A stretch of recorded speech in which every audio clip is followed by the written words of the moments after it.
My upgrades are Invincible, Chapter 29, Fan Fiction, by Azazyel. With an utterly flat face, I used a pair of salad tongs to gently pick up the limp form of the jackbird and then take its laid golden eggs away before fusing the fresh and nasty eggs into the necklace I made with the jack egg I got from Hephaestus that would increase my growth and my natural healing after washing the eggs, of course. Anyway, even with the potion for Materia's healing out of the way, I wasn't entirely in a rush to run over there to the Hera Familia's mansion. Best to let them cook for a couple of days before I go over there with the potion. Regardless, though, I wasn't going to just waste the rest of this new day after spending the afternoon and going into the night being given all the affection Tina could give me. Tina, let's head out. I think we can make another attempt at messing around in the. Let's try to do an endurance run in the 7th level pantry to try to get a killer ant to tame, I said after a minute of thought. While thinking, I realized that for a mount, there were few, if any, really good mounts until the dense forest floor of Riveria and past that floor. But if I could fuse stuff into killer ants to make them bigger and strong enough to easily carry our weight, having a mount that could run up walls could be a great boon in the dungeon, to say the least. So with Tina's acknowledgement of my idea, though not exactly enthused, she agreed that having a mount to cut down the long time it took to get deeper into the dungeon would be smart. But as we talked about the logistics about the long length it took for adventurers to reach the deeper floors, I obviously thought about a workaround to that. Like, could I set up a portal or teleportation system? And the real question would be how in the world could I do that, as the materials I used needed to be somewhat attached to the abilities they gave whatever item they were fused into. So where could I get spatial materials? But my thoughts were cut off as my face twitched, and when we reached the Tower of Babel to go into the dungeon, I saw a crowd of midgets. I mean Palom standing near one of the massive pillars holding up the lower side of the tower. Ah! They are making marks on people, Tina whispered, and my face twitched as my instinctive racist irritation at the midgets had resurfaced after it had been fucked out of me by Tina. Not our problem, I grunted out, rolling my eyes as I met the eyes of a couple of the Paloms of which I couldn't even really tell their gender as they were fully covered up with scarves covering up their heads and lower faces to hide their faces after probably mugging other people and not wanting to get pinpointed for doing it. Tina hummed in thought, but once we got into the elevator, we paid a little fee to be dropped onto the first floor without needing to use the long staircase. Tina spoke up. Making eye contact with them was a bad move, Jake. It makes them remember you, and that's how we made you out to be a newbie.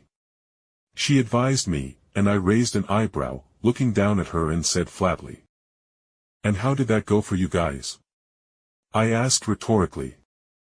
She nodded and, without shame, said easily.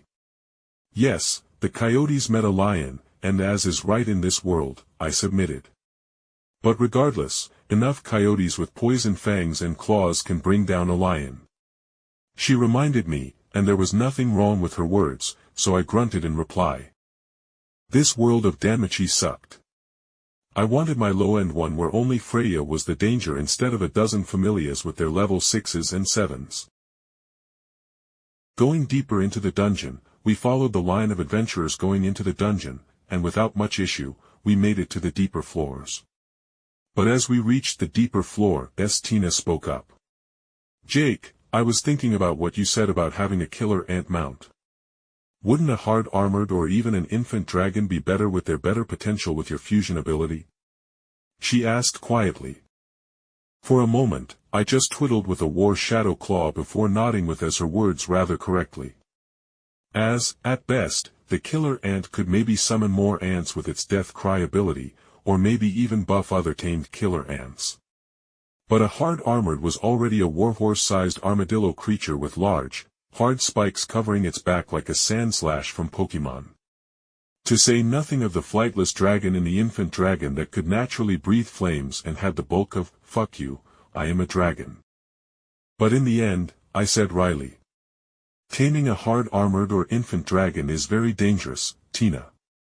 To say nothing of how the monsters are on floors we haven't even been on yet, but I physically don't have the strength to manhandle those monsters, and they aren't as cowardly nor are they bully bait like the jackbird, so I cannot tame them by feeding it spicy shit. I explained while idly wondering if a dragon of all things even registered things like spicy things. But my errant thought was cut off as Tina laid a hand on my leg and she spoke with some weight in her voice. Jake, our stats are already at minimum B tier, we need to get high tier Excelia to level up. Either taming or killing an infant dragon would be perfect for our level up unless we want to pay some higher leveled Hephaestus members to take us deeper into the dungeon so we can fight a couple of minotaurs for high tier Excelia to level up. At her words, I had to think for a second before, with a sigh, I could only reply in a weak nod. Alright, Tina. It's a good idea, though it's going to be dangerous. I muttered, and Tina replied easily. The danger and suspense in a story is what makes it worth its read. And thus, as adventurers, we grow with our fauna reaching its next chapter. She seemingly recited from the Hera and Zeus method of throwing their adventurers into crazy quests to level up quickly and get a lot of stat points. And thus we headed deeper. To find our fortunes in poking a dragon in the eye.